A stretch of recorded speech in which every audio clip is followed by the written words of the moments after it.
今天喷浆挂网总算排除了山崖的安全隐患。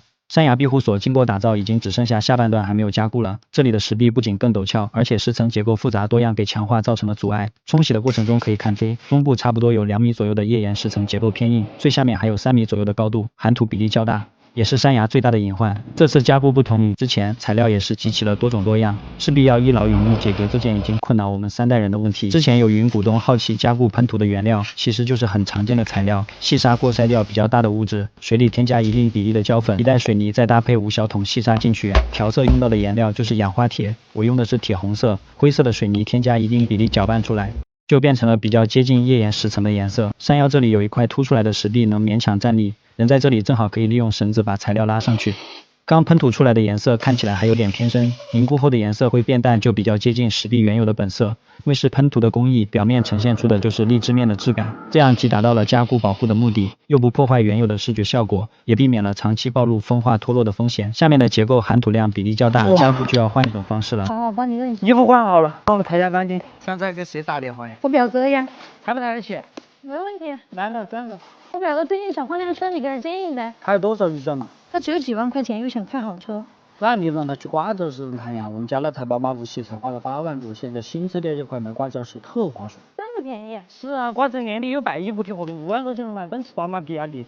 靠谱吗？当然，瓜子没得事的，经过官方专业检测，可以实开3天，要税就偿，放瓜子上拍卖，买卖20%，你让他去瓜子就对了。赶紧点开屏幕去看看吧。好。应该够了。我们要把它钢筋吗？我们先要把水电改造。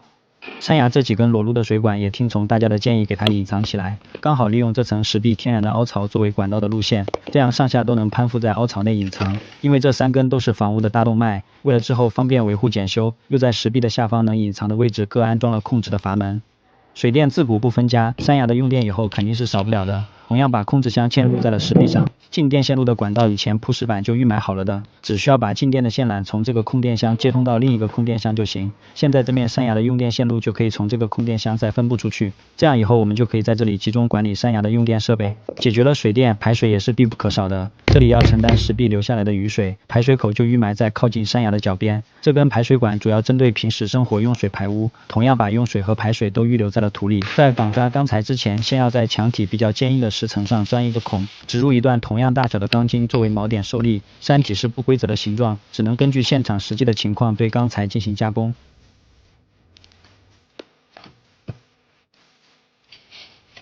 竖向螺纹钢是14的型号，排列间距在15厘米左右。横向因为山体弯曲程度较大，只能用这种偏小一点的，这样更容易折弯。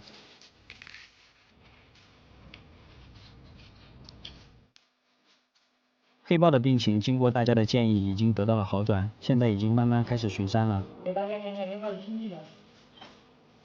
安详一把，安详。握住3分哈，1、2、3、4。今天要对这段山体进行浇筑，显然枝木还是有点难度的，想到了一种替代的办法。对嘛，马上我们测试一下，看一下我这个想法能不能行。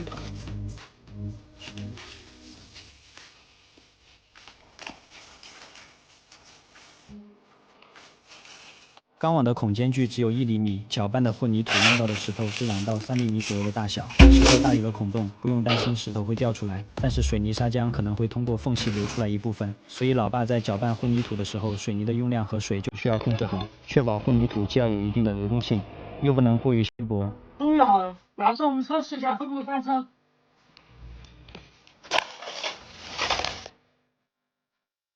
哇，兄弟们，行得通啊，这个办法。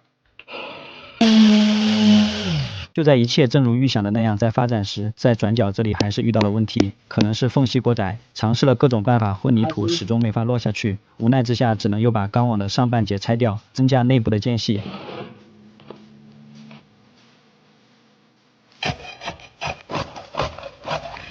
现在可以了。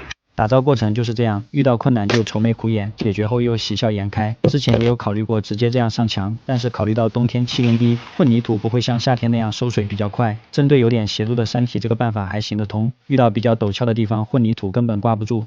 只能用这样的方式更为保险。加固的最上端与山体衔接的地方还有很多缝隙，能一点点的手工往里灌注混凝土。就这样看起来面积不大的山体，我们也是尝试了各种办法才将它封印了起来。刚浇筑的混凝土颜色无疑与山体的本色形成了反差，表面还是用同样的方式给它喷涂一层颜色。伪装后的混凝土没有看过过程的很难想象它是经历了什么。